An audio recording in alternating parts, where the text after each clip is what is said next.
অস্ত্র সরবরাহে বিলম্বের কারণে ইউরোপিয়ান মিত্রদের উপর ক্ষুব্ধ ইউক্রেন। কূটনৈতিক নীতিতে বড় পরিবর্তনের ঘোষণা প্রেসিডেন্ট জেলেনস্কির। স্পেনে নিয়ন্ত্রণে এলো স্মরণকালের ভয়াবহ দাবানল, পড়েছে পার্শ্ববর্তী দেশ ক্রোয়েশিয়ার বিস্তীর্ণ অঞ্চলও। ব্রিটেনের সরকার গঠনে অ্যান্ডি বানহামের সুপরিকল্পিত রূপরেখা প্রয়োজন বলে মন্তব্য অর্থমন্ত্রী র্যাচেল রিভসের। ফ্রান্সের ড্রেফাস এফআইআরের স্মরণ অনুষ্ঠানে ইহুদি বিদ্বেষের বিরুদ্ধে সতর্ক থাকার আহ্বান প্রেসিডেন্ট ম্যাক্রোর। ইউরোপের হালনাগাদ ও বৈচিত্র্যময় খবরাখবর আপনাদের সামনে এক নজরে তুলে ধরছে আমি আব্দুল আল মামুন।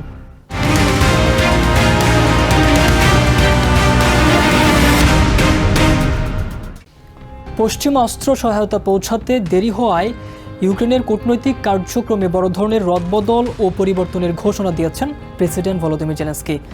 একই সাথে দেশটির প্রধানমন্ত্রী ইউলিয়া সভেরিদেস্কোকে সরিয়ে দেওয়ারও প্রস্তাব করেছেন তিনি। এদিকে রাশিয়ার অভ্যন্তরে ড্রোন হামলা জোরদার করে একদিনেই 14টি রুশ জাহাজে আঘাত হেনেছে ইউক্রেনিয়ান বাহিনী। রাজধানী কিভ, ওডেসা ও সুমিতে রাশিয়ার উপর্যুপরি ক্ষেপণাস্ত্র ও ড্রোন হামলার পর পশ্চিমা মিত্রদের ওপর চরম ক্ষুব্ধ ইউক্রেনের president Volodymyr Zelensky. American Patriot ক্ষেপণাস্ত্রের তীব্র সংকটের কারণে রুশ দূরপাল্লার ব্যালিস্টিক ক্ষেপণাস্ত্র ভূপাতিত করতে পারছে না কিভ।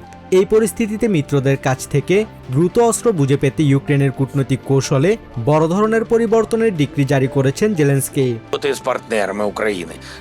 আমি ইউক্রেনে কূটনৈতিক প্রচেষ্টার বড় পরিবর্তনের প্রস্তুতি নিচ্ছি।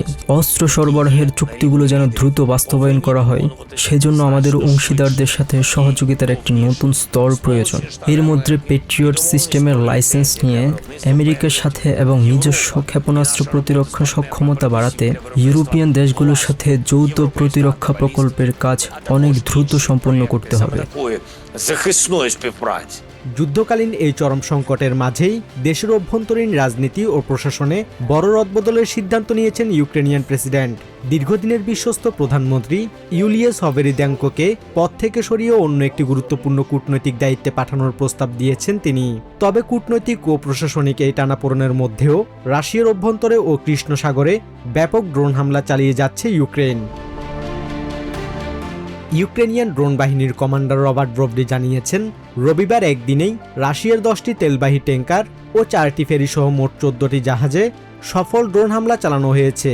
একই সাথে রাশিয়ার সামারা অঞ্চলের একটি বড় তেল শোধনাগারেও সফল আঘাত হেনেছে ইউক্রেনিয়ান ড্রোন।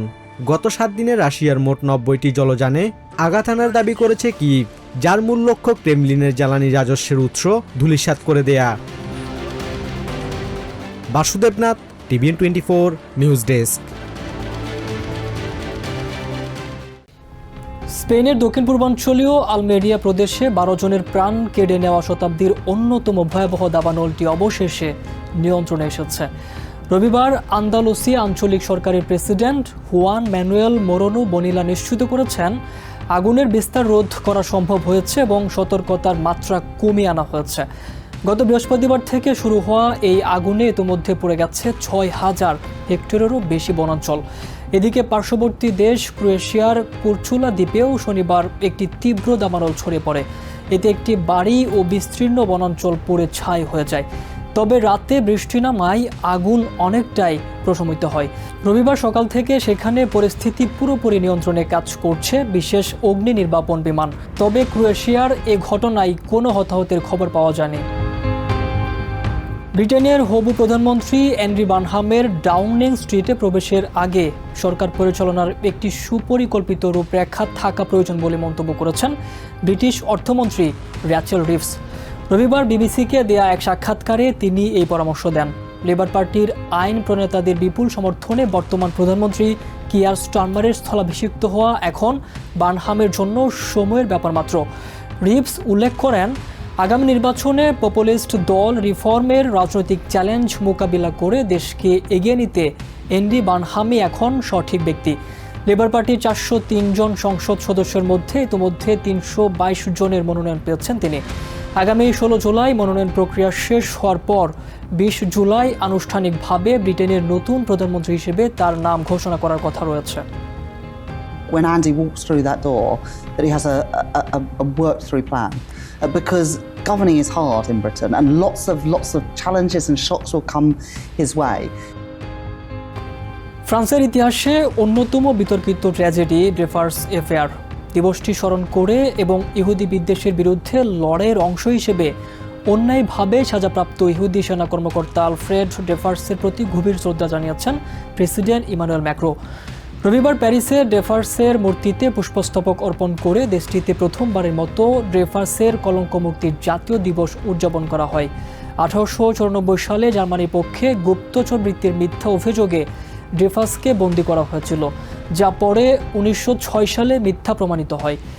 এই ঘটনাকে ফ্রেঞ্চ ইতিহাসের বড় ভুল উল্লেখ করে ম্যাক্রো হুঁশিয়ারি দেন, ইহুদি বিদ্বেষ এখনও প্রজাতন্ত্রের জন্য বড় হুমকি। তাই এই ধরনের বিদ্বেষমূলক অপরাধের বিরুদ্ধে ইউরোপের দেশগুলোকে সবসময় সর্বোচ্চ সতর্ক থাকার আহ্বান জানান ফ্রেঞ্চ প্রেসিডেন্ট। এক নজরে ইউরোপের আরও নানা খবর পেতে চোখ রাখুন TVN24 নিউজ নেটওয়ার্কের ইউটিউব ও ফেসবুক পেজে।